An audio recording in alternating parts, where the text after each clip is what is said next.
Hey, welcome back to another episode of Coffee with the Corvette. I'm Marty from MB Elite Coach Builders.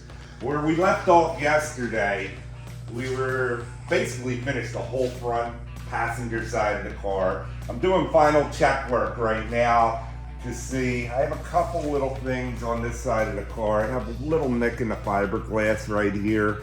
I have a low spot here. I want to fill that. Other than that, this car is going to be ready for primer shortly. Hopefully within the next episode or two.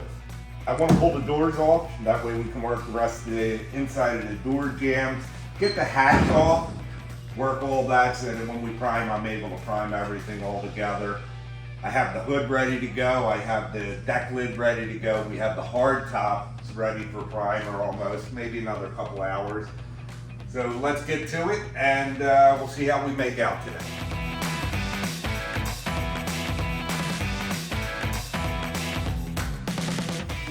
Have got the last little bits of body work done over here on the driver's side of the vehicle now. I have the trunks all completely sanded out, including the trim panels that drop in there.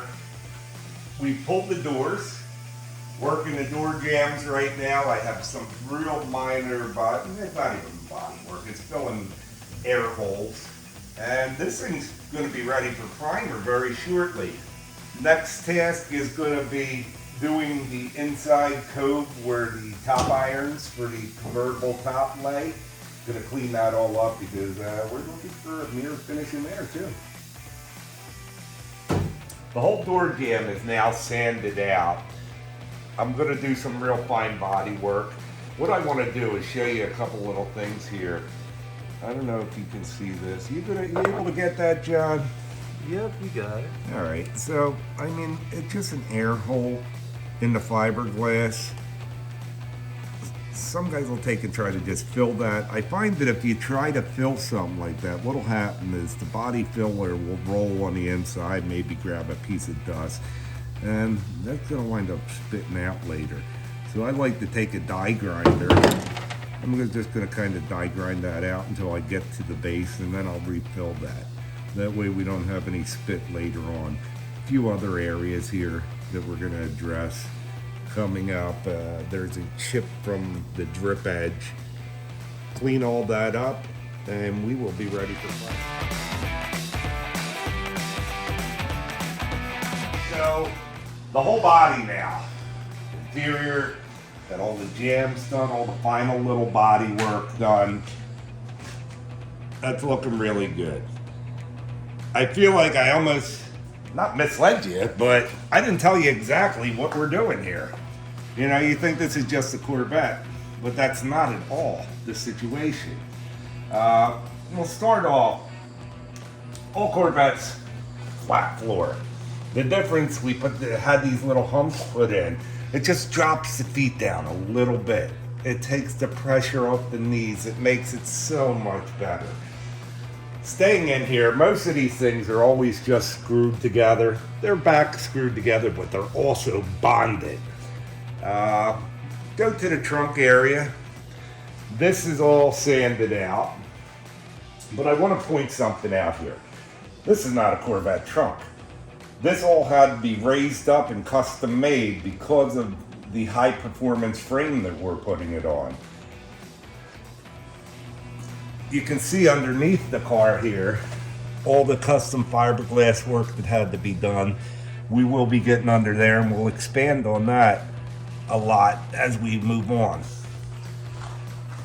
The simple fact is, this isn't just a Corvette. One of our local natives here, Kevin Hart, a couple years ago, bought a car very similar to what we're doing.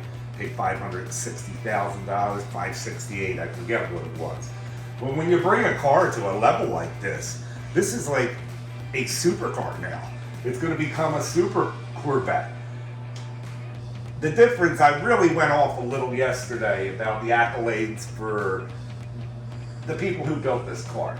You know what, the Corvettes were always beautiful cars, but until C5, they rode like crap. They were noisy, they rode like crap, and this is something that's going to really help launch this to the next level. Come on, John, follow us. You Carefully on trip on everything in the shop. Coming in, this is our metal finishing area. We do all our buffing, grinding, everything for the brake work in here. If you've never had the luxury of working with fiberglass, whoever does insulation work or works on this, they know. It's been over a week now sanding fiberglass. I got little shores in me. You're so itchy. Anyway, let's go take a look at our frame. And this is what really helps to launch this to a supercar status. This is the Roadster shop frame. They're just amazing. Has a little surface rust. Doesn't matter. We're going to redo the whole thing anyway and just make it absolutely gorgeous. But I mean, this frame with the suspension setup that we have here, you're looking at about almost $30,000. This is what launches the car to the next level. They always look good, but they just didn't handle real well. I mean, they were, I guess you could call them, they were reliable. They were hot cars no matter how you looked at it. But when you put this kind of suspension underneath of it, and we're gonna have fuel injected power, it's not gonna smell horrible like all the old cars do. We're gonna have, everything's gonna be up to today's driving standards, actually exceeding it at, you know, the braking system, suspension. This is what makes the difference, not just the 60 Corvette. I should have pointed that out in the beginning. But that's about it for the vet for today. And here's some of our previous projects, which we didn't film, but I have a ton of pictures. We're gonna try to back this up and show you how this was built. I don't know if anybody watches Bad Chat out there, but he's building a Bugatti just like this. He's staying a little more traditional. We're gonna bring it to the next generation. We'll talk to you more about that. Thanks again for watching. Don't forget to subscribe and like, please. It's easy. Doesn't cost you anything. Just hit the button. I do it for you. Thanks. Have a great night.